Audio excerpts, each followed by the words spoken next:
G'day everyone, we're going to have a look into this Dell Latitude 5420. It's a 14-inch business class laptop, and you see it is very common in medium to large size organizations. So this is actually one of our workhorses of the business world. So this is the Dell's 2021 model for the 5000 series, and we're going to have a look into the temperatures, fan noise, as well as the internals, and I'll have a look at the features of this computer as well. Now I will be putting timestamps along this video so you can actually skip to the different sections that you might be interested in.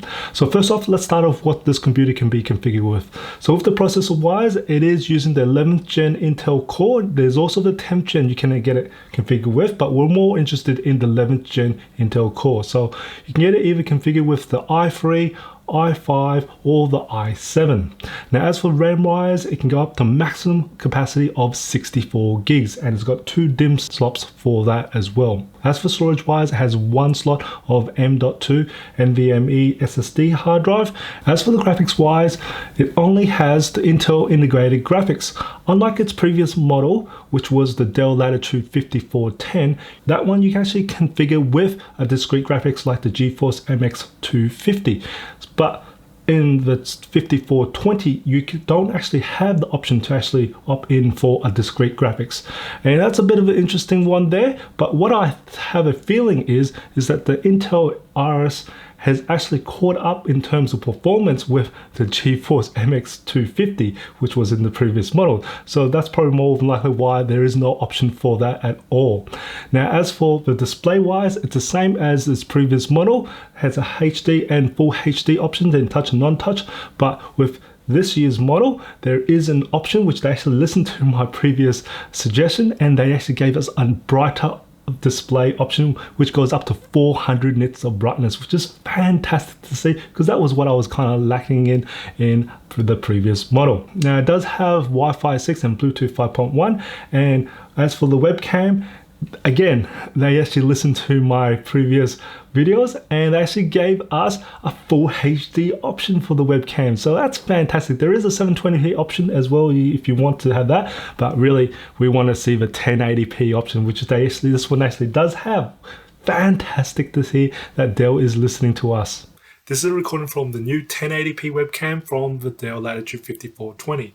This is the video and audio unedited so you can hear and see what the quality is like. Now, I've got 2 types of lights currently turned on. I've got my down lights in this room turned on, and also got one of my studio lights turned on as well. I'm going to turn off my studio light so it will hopefully adjust. Now I've got 2 currently in front of me, and it's actually quite far away, and this is what I would call quite a dark environment at the moment. So if you're in a office environment, you get much more better light, so you should actually see a better quality video as well too. So this is just slowly adjusting for more of a night scene, what I would call it.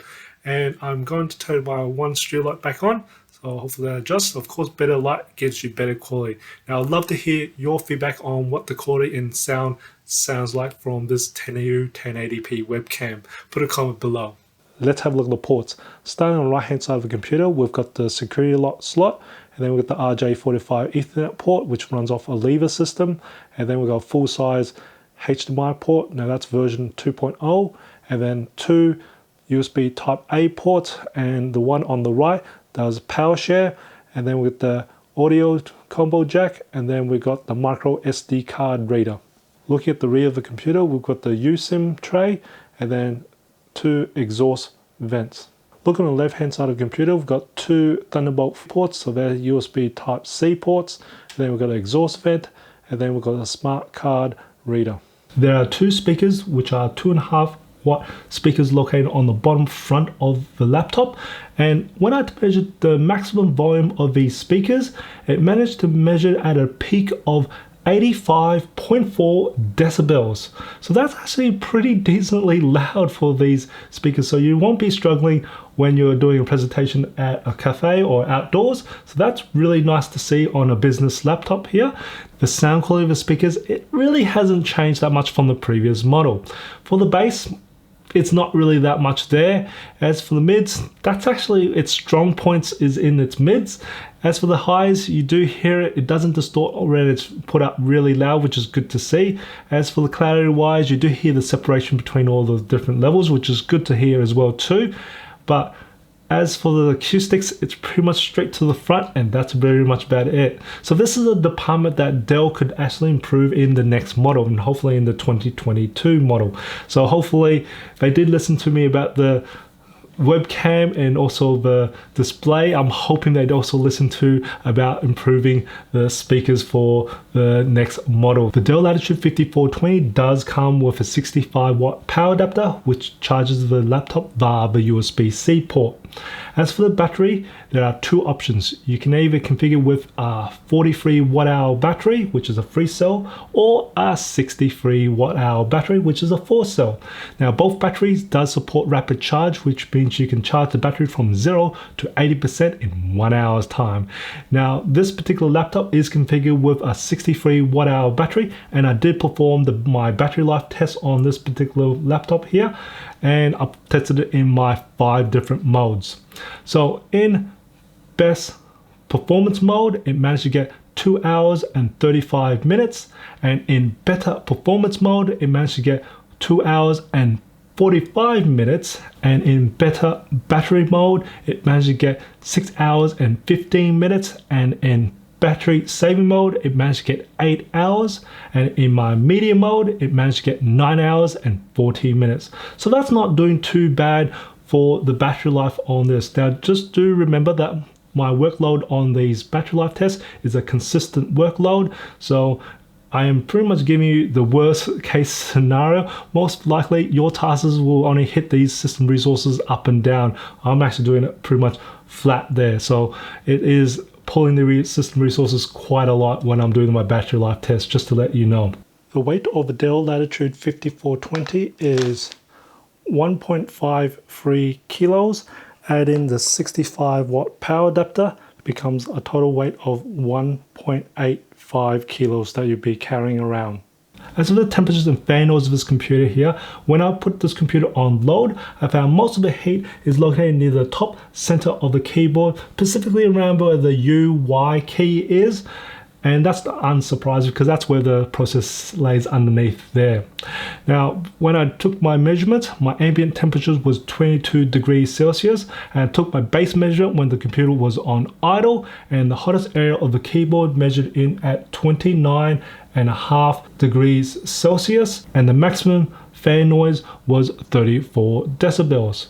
So then I put the computer on 20% load, and that's pretty much average use. So tasks like office productivity work, surfing the web, streaming videos, and the maximum temperature on the keyboard was 36.5 degrees Celsius.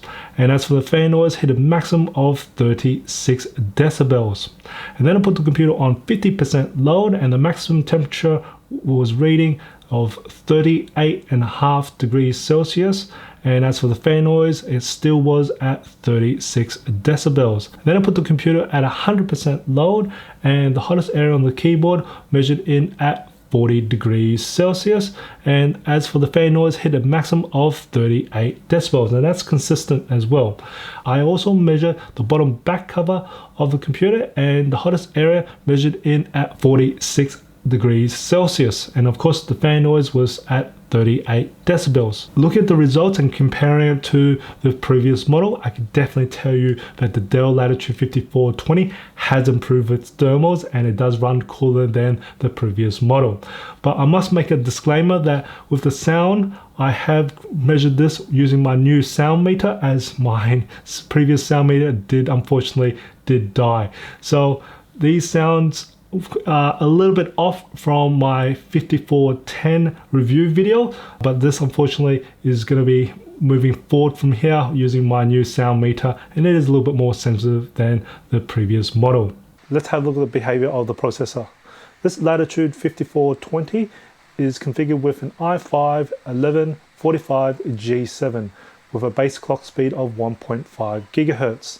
So this computer's been running on 100% load for the last 6 hours, so that's the processor, RAM and hard drive, and we can see that the speed of the processor is running anywhere between 2.4 to about 2.55 gigahertz, and that's pretty much stable around there. We're going to examine to see how long the i5 is able to maintain a high turbo boost for. So I'm going to start the process put this computer on 100% load. I'll start the stopwatch and we'll let this run. So now you can see it goes all up to about 3.98 gigahertz and it's pretty stable there. And we're just approaching the 1 minute mark and we're still pretty stable at 3.9 gigahertz. And I can just hear the fan starting to ramp up here. And we're just passing the 1 minute and 30 and we can definitely see we're starting to drop in speed here. So now about 3.3 to 3.4 gigahertz after a minute and a half is what you're looking at.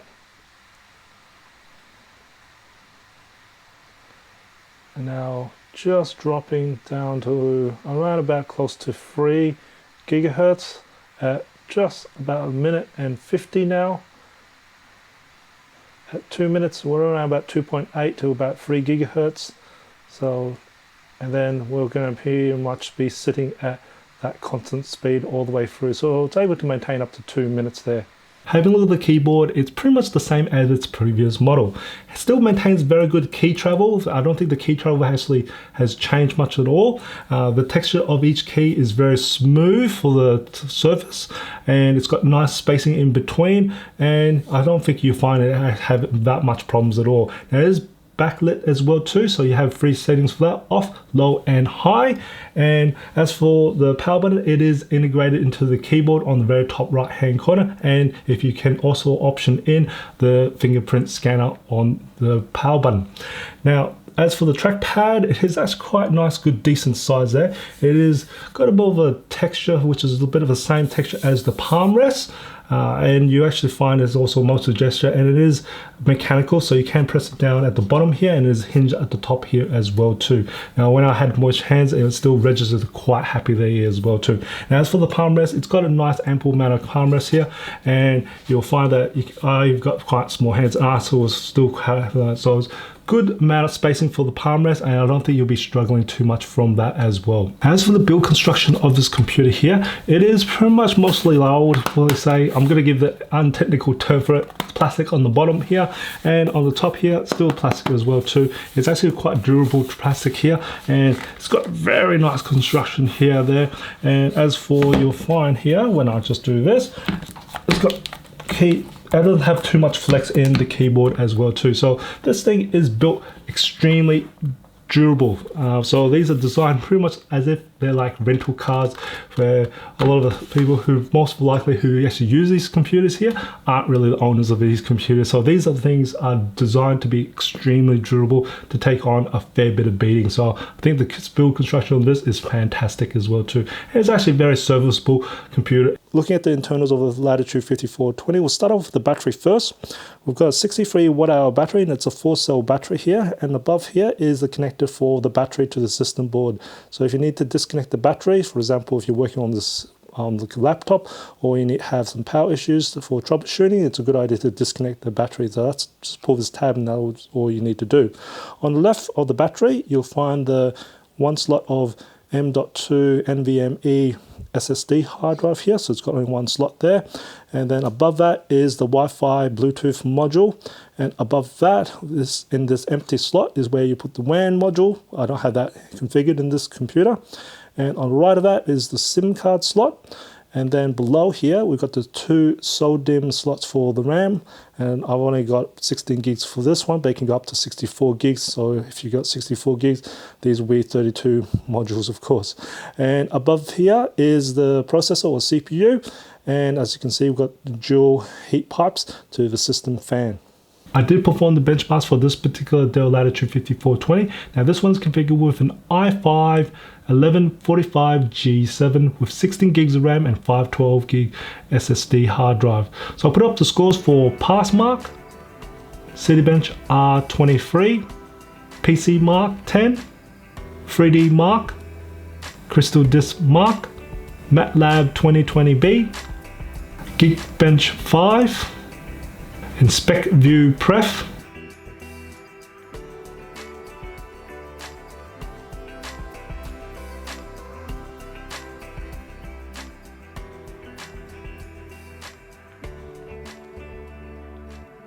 Also included some gaming benchmarks like Eugene Engine, Assassin's Creed Valhalla, Far Cry New Dawn, and Immortal Phoenix Rising. Overall, the Dell Latitude 5420 has improved from its previous model. It's now much more cooler, which is great to see, and we have better performance, and we also have an option for a brighter display and an option for a full HD webcam. Now, all we need to do is wait for Dell to try and improve on its speakers. That will be fantastic to see, and it would definitely be nice to actually see an AMD version of the Dell Latitude 5000 series. That's just nice to see what they can do for that one there in terms of performance, and also maybe better pricing as well too, and we'll hope to see that. If you enjoyed this video or find it informative, or even to support my channel, hit that like button for me. It does support my channel there. And if you haven't done already, subscribe my channel, hit the subscribe button as well. I do try to upload a new video every week. And just remember, imperfections in life makes it beautiful and